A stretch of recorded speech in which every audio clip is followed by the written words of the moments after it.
नमः शिवाय। हर हर महादेव। प्यारे भक्तों, आज आप श्रवण करें श्रावण मास की प्रथम सोमवार की व्रत कथा। एक समय की बात है। एक पर्वत पर शिव जी का एक सुंदर मंदिर था। वहां बहुत से लोग शिव जी की पूजा के लिए आते थे। इनमें दो भक्त मुख्य थे, एक ब्राह्मण और दूसरा भील। ब्राह्मण प्रतिदिन शिव जी का फूलों से अभिषेक करता, भील जल से शिव जी का अभिषेक करता और भक्ति भाव से उनके सामने नृत्य करता था।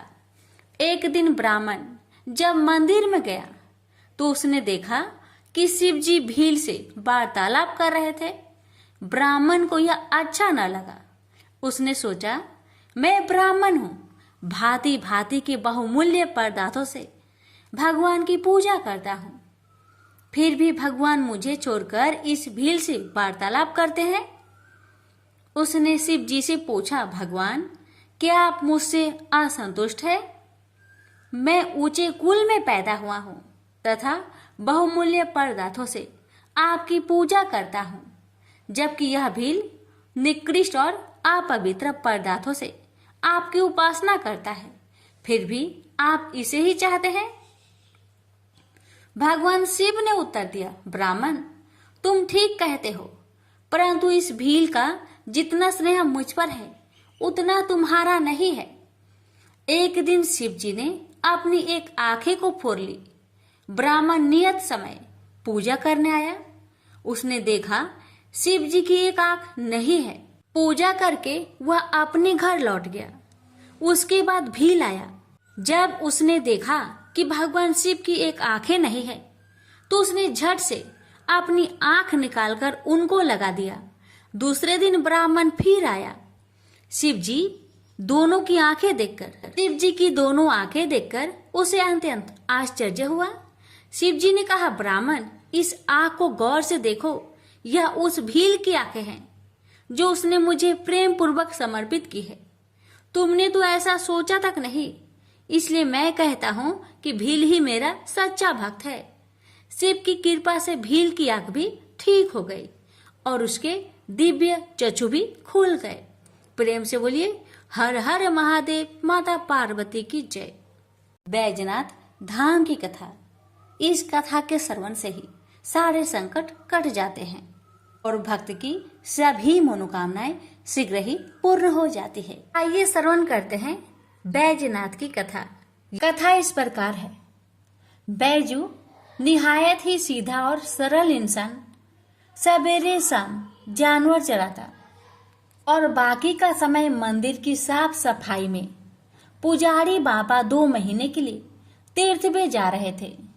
बैजू को बुलाया और कहा, बैजू, मंदिर की सारी जिम्मेदारी तुम्हारे ऊपर है और एक बात, भोलेनाथ को भोग लगाए बिना खुद भोजन मत ग्रहण करना। बैजू दूसरे दिन नहा धोके जैसे तैसे बन पड़ा। भोजन तैयार करके भोलेनाथ के सामने थाली लेके हाजिर। बाबा, भोजन कर लो। बाबा तस से मस नहीं हो।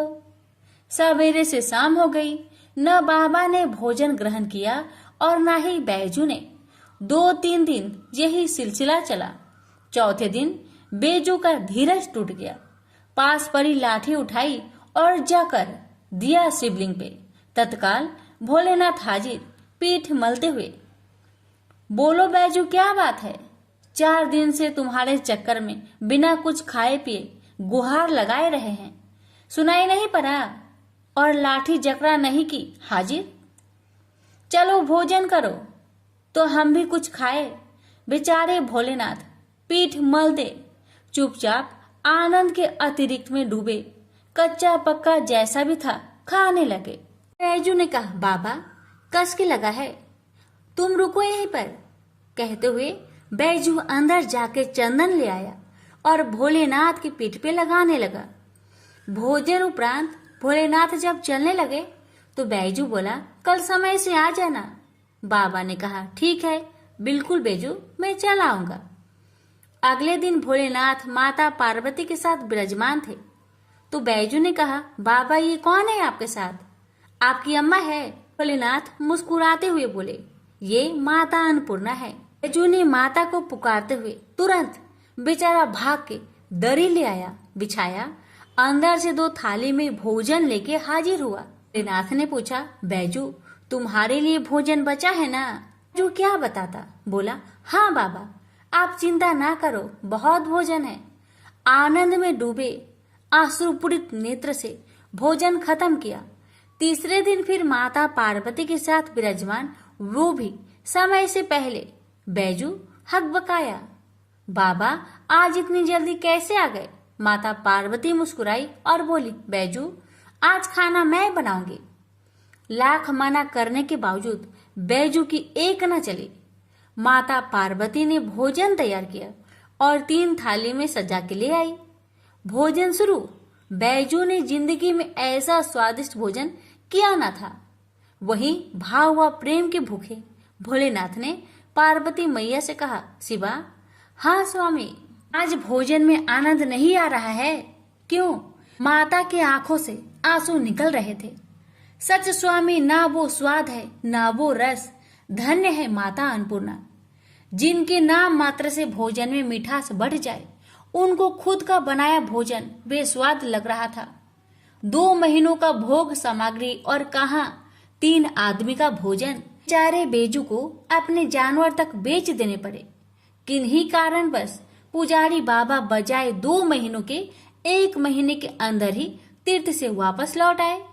पुजारी बाबा ने बैजू को बुलवाया और कहा, बैजू भोलेनाथ को समय से भोग लगाता था ना? बैजू ने बोला, हाँ पुजारी बाबा, पर बाबा आप तो कह रहे थे कि भोलेनाथ अकेले आएंगे, पर भोलेनाथ तो माता अन्नपूर्णा के साथ आते हैं और दोनों जन पेट भर भर के भोजन करते हैं, इसलिए मुझे अब तो अपना जानवर तक बेचना पड़ा।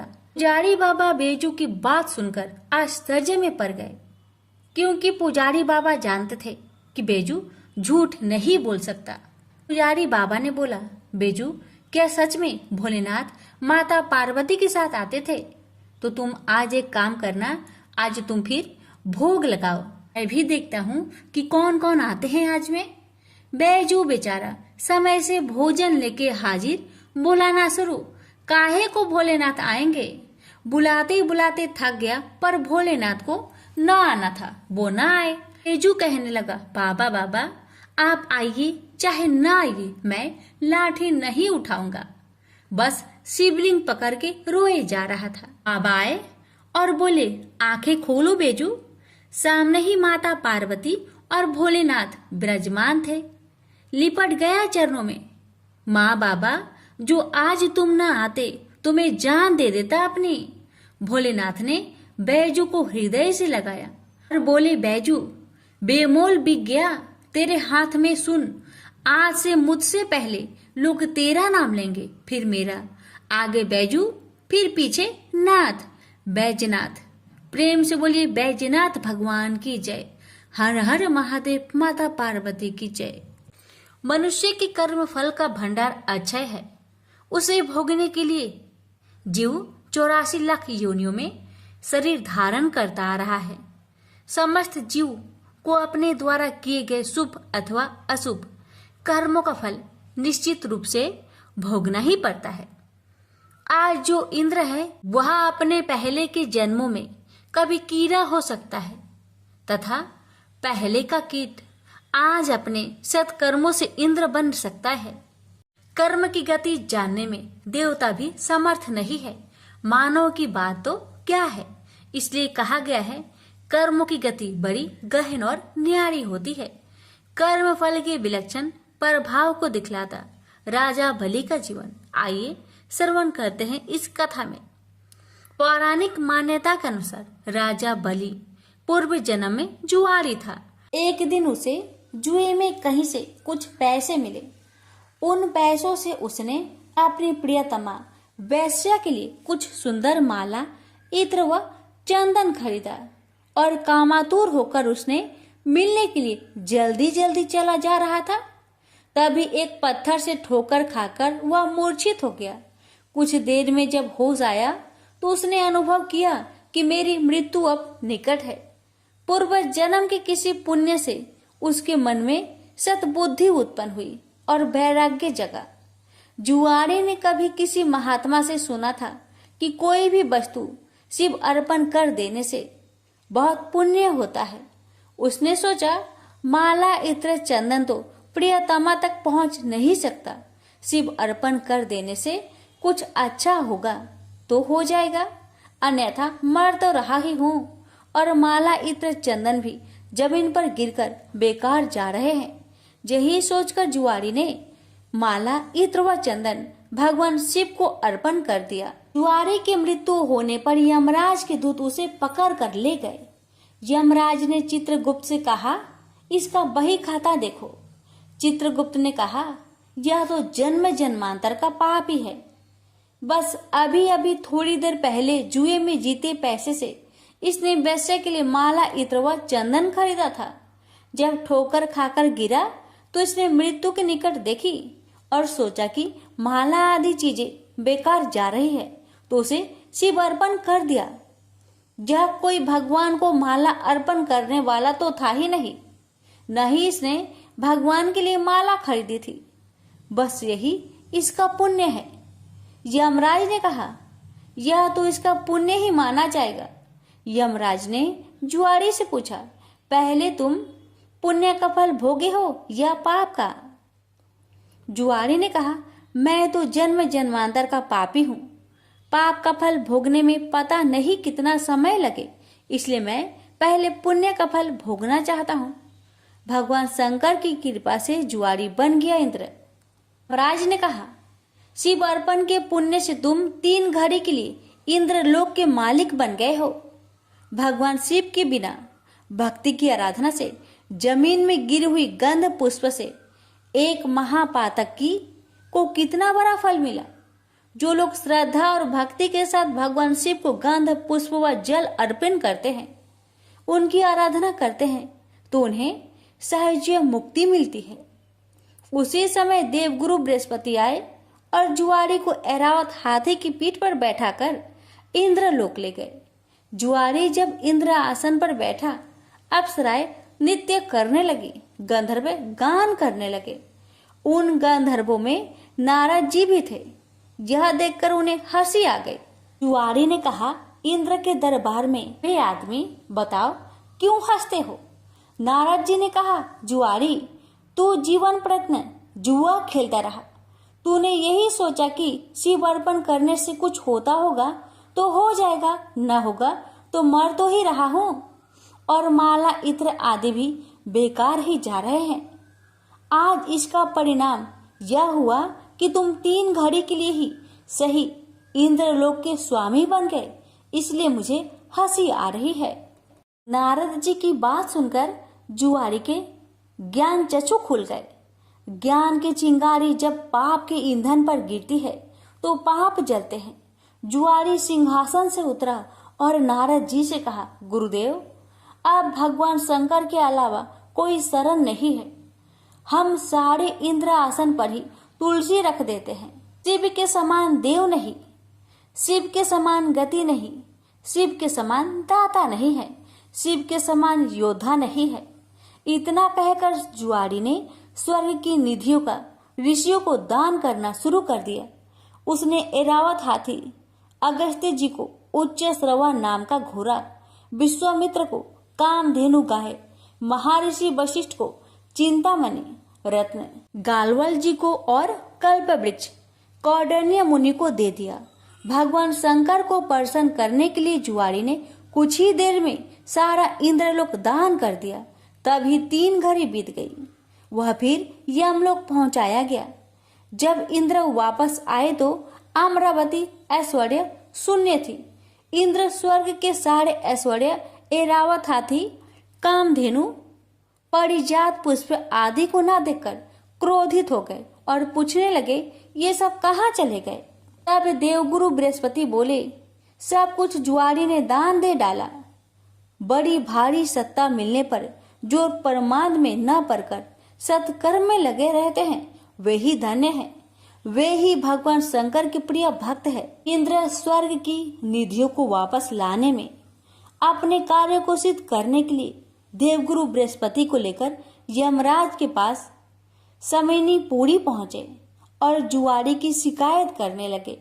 यमराज ने जुआरी से अपना पक्ष रखने को कहा। जुआरी ने कहा, हमको जो करना था हमने कर लिया, अब आपको जो करना हो वह आप कर लो। यमराज ने इंद्र से कहा, आप बूढ़े हो गए हैं, किंतु अभी तक आपके राज्य से संबंधित आसक्ति दूर नहीं हुई है। जुआरी का पुण्य आपके 100 यज्ञों से ही कहीं महान है। जाइए ऋषियों के चरणों में पड़कर या धन देकर अपने रत्न लौटा लीजिए। यमराज ने जुआरी से कहा, दान का पुण्य भूलोक में ही होता है, स्वर्ग में दान नहीं करना चाहिए, इसलिए तुझे नरक की यातना भोगनी ही होगी।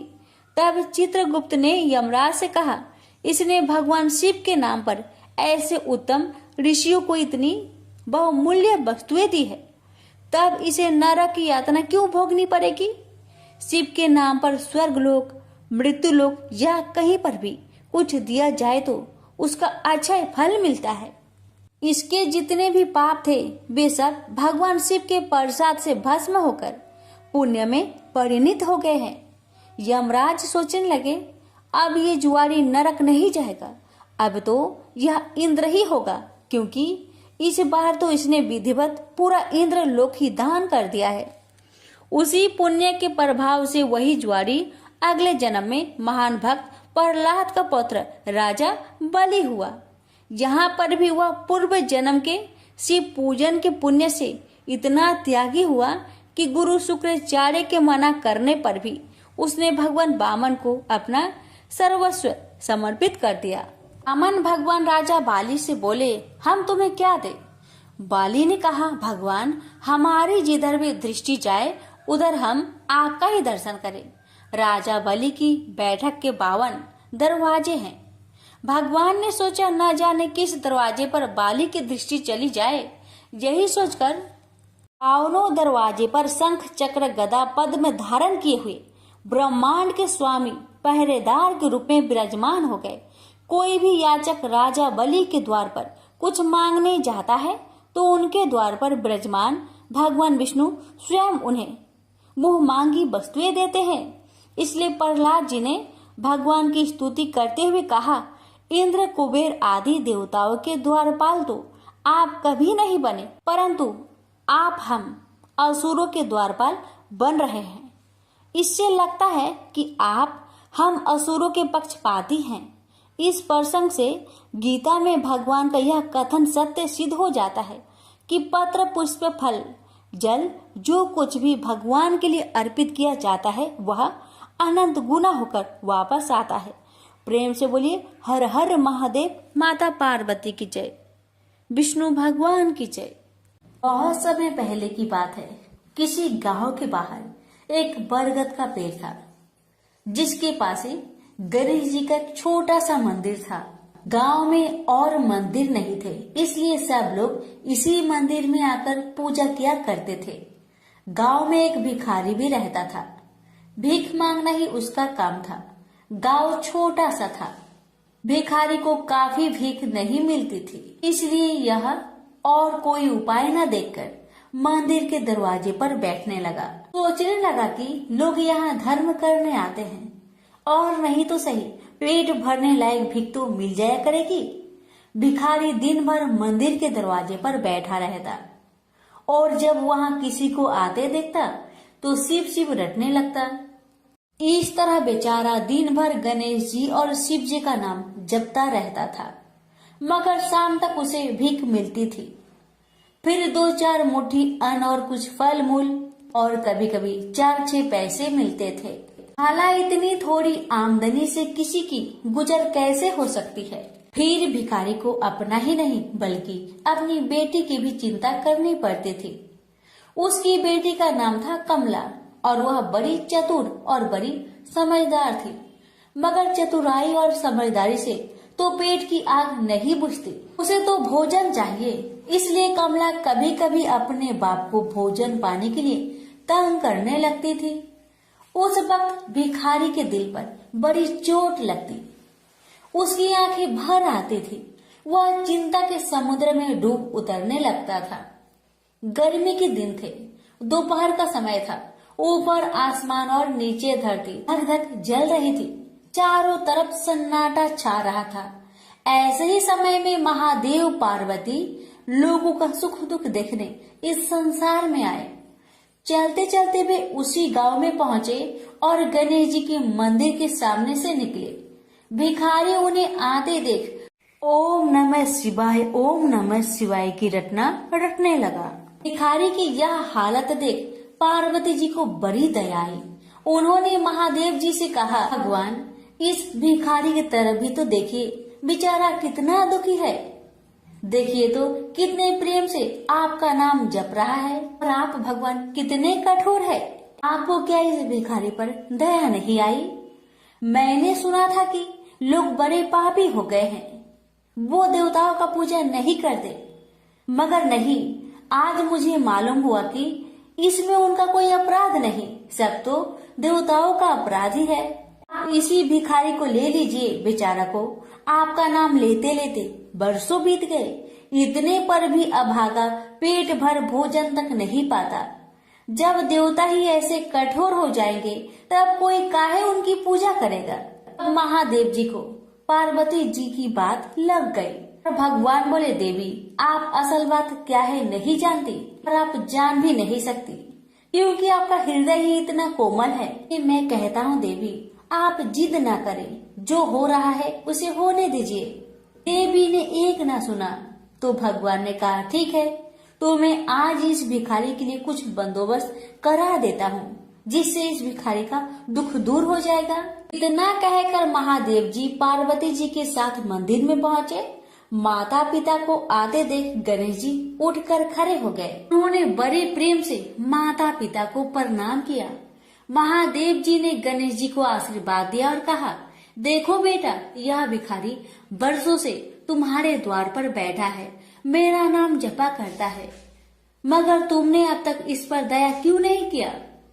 अब ऐसा कुछ उपाय करो जिससे इस बेचारे का दुख दूर हो जाए। गणेश जी ने हाथ जोड़कर उत्तर दिया, अच्छी बात है पिताजी, 7 दिन के भीतर उसका दुख दूर हो जाएगा, उसे कहीं न कहीं से 2 लाख रुपए मिल जाएंगे। गणेश जी का उत्तर सुनकर महादेव पार्वती आगे को चल गए। इसी समय एक बनिया मंदिर में पूजा करने आया था। वह आड़ में छिपा छिपा महादेव जी और गणेश जी की बातें सुन रहा था। उसने सोचा, ये तो बहुत अच्छा मौका है, यदि थोड़ी चतुराई से काम लूं तो सहज ही 2 लाख का मालिक मैं हो सकता हूँ। बस वह बड़ी खुशी से भिखारी के सामने पहुंचा और उसे प्रणाम कर एक तरफ बैठ गया। भिखारी को आज तक किसी ने प्रणाम नहीं किया था, न कोई उसके पास आकर बैठा ही था। बनिए की इस काम से भिखारी ने समझा कि यह बेशक कोई भला मानुष है। वह मन ही मन प्रसन्न हुआ और बनिए से बोला, बाबा आप बहुत दयालु जान पड़ते हैं, कहिए मेरे पास आने की कृपा क्यों कर हुई? आप नहीं जानते मैं गरीब भिखारी हूँ। बनिए को तो अपना मतलब गांठना था। मीठेपन से बोला, आप भिखारी है? कौन कहता है कि आप भिखारी है? मुझे अच्छी तरह मालूम है कि आप एक पहुँचे हुए महात्मा हैं और आपके दर्शन से लोगों के पाप दूर हो जाते हैं। मैं भी आपके दर्शन करने चला आया हूँ। मुझे आपसे कुछ पूछना है, यदि आज्ञा दो तो पूछो। भिखारी खुशी से बोला, पूछिए। बनिया बोला, भला दिन भर आपको कितनी भीख मिल जाती है? भिखारी बोला, भाई मिलने की क्यों पूछते हो, यहाँ तो पेट की भी लाले पड़े रहते हैं। रोजाना 2-4 मुट्ठी अन्न मिल जाता है, कभी 2-4 पैसे भी मिल जाते हैं, किसी तरह दिन काट लेता हूँ। बनिया कहने लगा, राम राम, आप जैसे महात्मा और यह कष्ट, इस गांव के आदमी भी क्या आदमी हैं? आपकी थोड़ी सी सहायता नहीं कर सकते? आप कैसे यह कष्ट सह लेते हैं?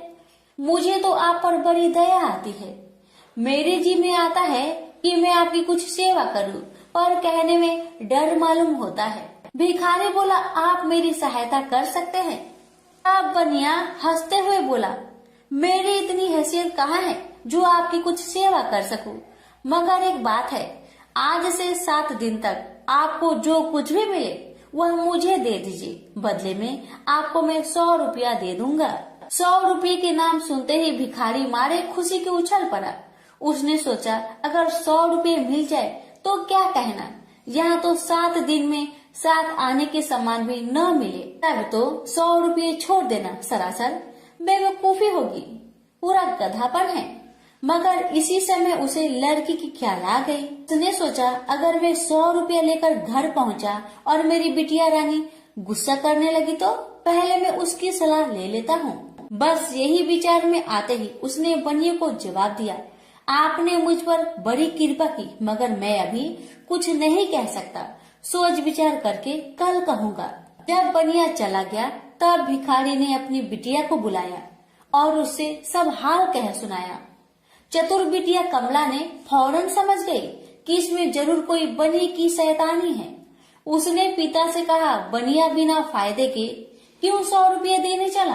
खैर कोई बात नहीं पिताजी, मैं कल उस बनिए से बातें तय कर लूंगी, मगर आप बीच में कुछ ना बोलना।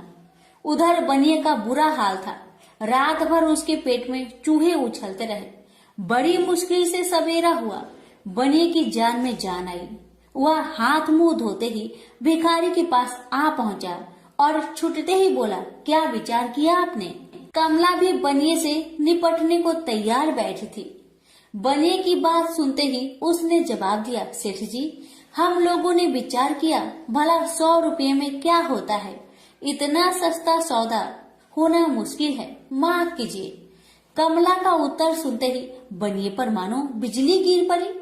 पर लाख रुपए के लालच छोड़ना भी कठिन था। वह 200 रुपए देने को राजी हो गया। अब तो कमला का संदेह और भी पक्की हो गया। वह समझ गई कि बनिया जरूर किसी भारी लाभ के लिए ही इतने रुपए देना चाहता है। उसने जवाब दिया, सेठ जी इतना सस्ता सौदा और कहीं होता होगा? 100, 200 या 1000? 1000 में तो होता ही क्या है। जो चीज आप कौड़ियों में मोल खरीदना चाहते हैं वह लाख रुपए में भी सस्ती है। यह सुनकर बनिया बहुत घबराया, परंतु उसने अपनी कोशिश जारी रखी। मारे लोभ के वह अंधा हो रहा था। उसको लोभ का भूत सवार हो गया था। उसने 100, 200 से बढ़कर अंत में 50,000 लगा दिए। अब कमला ने सोचा इतने रुपए थोड़े नहीं होते। अब बिटिया कमला ने सोचा इतने बड़े रकम को छोड़ना ठीक नहीं है। उसने बनिए से कहा, खैर आप नहीं मानते तो मैं ही आपकी बात मान लेती हूँ, मगर शर्त ये है कि रुपए अभी मिलने चाहिए। ये शर्तें मंजूर करने में बनिए को क्या उजर थी। वह खुशी खुशी घर लौटा। उसने सोचा 50,000 रुपए देकर 1 लाख लेना कुछ बुरा नहीं है। 2 लाख न सही 1.5 लाख मालिक तो बन ही जाऊंगा।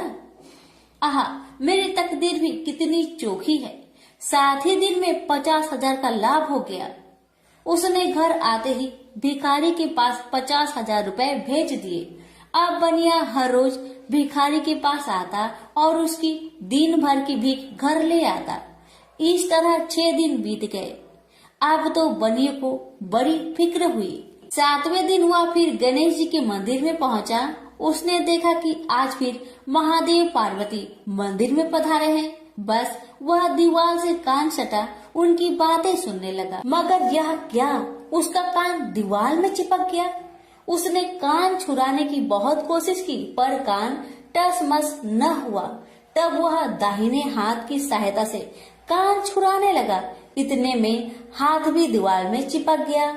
इधर महादेव जी ने गणेश जी से पूछा, बेटा इस भिखारी के लिए कुछ इंतजाम हुआ है? गणेश जी बोले, जी हाँ, उसे 50,000 रुपए तो दिलवा दिए हैं, बाकी के लिए बनिए को दीवार से चिपका कर रखा है। यह बनिया बड़ा लोभी कंजूस है। इसने गरीबों से एक एक के 4 वसूल कर अपना घर बनाया है। रुपए वसूल करने में इसने गरीबी पर दया नहीं की। उनके बच्चे भूखे मरते रहे, पर इसने 4 रुपए वसूल करके भी संतोष नहीं किया। इस तरह इसने 1 लाख रुपए से अपनी तिजोरी भर ली है। गरीबों के माल से यह सुख नहीं उठा सकता। अब जब तक यह भिखारी को बाकी 50,000 रुपए न देगा तब तक दीवार से चिपका रहेगा। गणेश जी की बातें सुनकर बनिए ने अपना माथा को पीट लिया। इसकी आंखें में आंसू बरसने लगे। जब उसने घर से 50,000 रुपए मंगवाया और भिखारी को दे दिए, तब कहीं दीवार से उसका पीछा छूटा। से बोलिए गणेश भगवान की जय, उमापति शंकर भगवान की जय। एक समय शिवजी महाराज पार्वती के साथ हरिद्वार में घूम रहे थे। पार्वती जी ने देखा कि बहुत सारे मनुष्य गंगा में नहा नहा कर हर हर गंगे कहते कहते चले जा रहे हैं, परंतु प्राय सभी दुखी और पाप परायण हैं। पार्वती जी ने बड़े आश्चर्य से शिव जी से पूछा कि हे देव, गंगा में इतनी बार स्नान करने के बाद भी इनके पाप और दुखों का नाश क्यों नहीं हुआ? क्या गंगा में अभी सामर्थ्य नहीं रहा? पार्वती जी की बातें सुन भगवान शिव ने कहा, प्रिय, गंगा में तो वही सामर्थ्य है, परंतु इन लोगों ने पाप नाशिनी गंगा में स्नान ही नहीं किया है, तब इन्हें लाभ कैसे हो? पार्वती जी ने बड़े आश्चर्य से कहा, स्नान कैसे नहीं किया भगवान? सभी तो नहा नहा कर आ रहे हैं, अभी तक इनके शरीर भी सूखे नहीं हैं। जी ने कहा, ये केवल जल में डुबकी लगाकर आ रहे हैं, तुम कल इसका रहस्य समझ जाओगे। दूसरे दिन बड़े जोर की बरसात होने लगी। गलियां कीचड़ से भर गई। एक चौड़े रास्ते में एक गहरा गड्ढा था, चारों ओर लपटीला कीचड़ भर रहा था। उसी गड्ढा में भगवान शिव ने लीला करते हुए वृद्ध ब्राह्मण का रूप धारण कर लिया और दीन विवश की तरह गड्ढे में जाकर ऐसे पड़ गए कि जैसे मानो कोई मनुष्य चलता चलता गड्ढे में गिर पड़ा हो। निकलने की कोशिश करने के बावजूद भी वह निकल नहीं पा रहा है। पार्वती जी को भगवान शंकर ने समझाकर गड्ढे के पास बैठा दिया कि देखिए देवी, आप लोगों को सुना सुनाकर यूं पुकारती रहिए कि मेरे वृद्ध पति अकस्मात गलती से गड्ढे में गिर पड़े हैं, कोई पुण्य आत्मा ही इन्हें निकालकर इनके प्राणों की रक्षा करे। इस प्रकार आप बार बार कहते रहिएगा। भगवान के कहे अनुसार माता पार्वती ने किया। भगवान ने इतना भी कहा कि जब कोई मुझे बचाने की कोशिश करे तो आप उसे इतना कह दीजिएगा, मेरे पति सर्वथा निष्पाप है, इन्हें वही छुए जो स्वयं निष्पाप हो।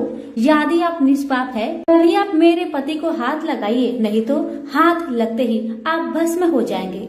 पार्वती जी ने भगवान की बात को ध्यान में रखकर गड्ढे के किनारे पर बैठ गई और आने जाने वालों को सुना सुनाकर शिव जी की सिखाई हुई बात कहने लगी। गंगा में नहाकर लोगों के दल आ रहे थे। सुंदरी महिला को यूं बैठी देखकर कईयों का मन में पाप आया। कई लोग लज्जा से डरे, कईयों को कुछ धर्म का भय हुआ, कई कानून से डरे। कुछ लोगों ने तो पार्वती जी को यह भी सुना दिया कि मरने दे बूढ़े को, क्यों उनके लिए रोती है। आगे और कुछ दयालु सच्चा चरित्र पुरुष थे। उन्होंने करुणावश युवती के पति को निकालना चाहा, परंतु पार्वती के वचन सुनकर वे भी रुक गए। उन्होंने सोचा कि हम गंगा में नहाकर आए तो हैं, क्या हुआ, पापी तो है ही, कहीं होम करते समय हमारा हाथ ना जल जाए। किसी को भी बेजुर्बी शंकर को निकालने का साहस नहीं हुआ। सैकड़ों आए, सैकड़ों ने पूछा और चले गए। संध्या हो चली। शिव जी ने कहा, देखिए पार्वती जी, आपने देखा कोई है गंगा नहाने वाला यहाँ पर? थोड़ी देर बाद एक जवान हाथ में लोटा लेकर हर हर गंगे करता हुआ निकला। पार्वती ने उसे भी वही बात कही। युवक का हृदय करुणा से भर आया। उसने शिव जी को निकालने की तैयारी की। पार्वती ने रोकर कहा कि भाई, यदि तुम सर्वथा निष्पाप नहीं हो तो मेरे पति को छूते ही जल जाओगे। उस युवक ने उसी समय बिना किसी संकोच के दृढ़ निश्चय के साथ पार्वती जी से कहा, माते, मेरे निष्पाप होने में तुम्हें क्यों संदेह होता है? देखती नहीं मैं अभी गंगा नहाकर आया हूँ। भला गंगा में गोता लगाने के बाद भी कभी पाप रहते हैं? तेरे पति को मैं निकालता हूँ। युवक ने लपक कर बूढ़े को ऊपर उठा लिया। शिव पार्वती ने उसे अधिकारी समझकर अपना असली रूप प्रकट कर उसे दर्शन देकर कृतार्थ किया। शिव जी ने पार्वती से कहा कि इतने लोगों में से इन एक ने ही गंगा स्नान किया है। इस दृष्टांत के अनुसार जो लोग बिना श्रद्धा और विश्वास के केवल दम के लिए गंगा स्नान करते हैं, उन्हें वास्तविक फल नहीं मिलता। परंतु इसका यह मतलब नहीं है कि गंगा स्नान व्यर्थ जाता है। विश्वास के साथ किए गए गंगा स्नान का मिलता है वास्तविक फल। प्रेम से बोलिए उमापति शंकर भगवान की जय, गंगा माता की जय।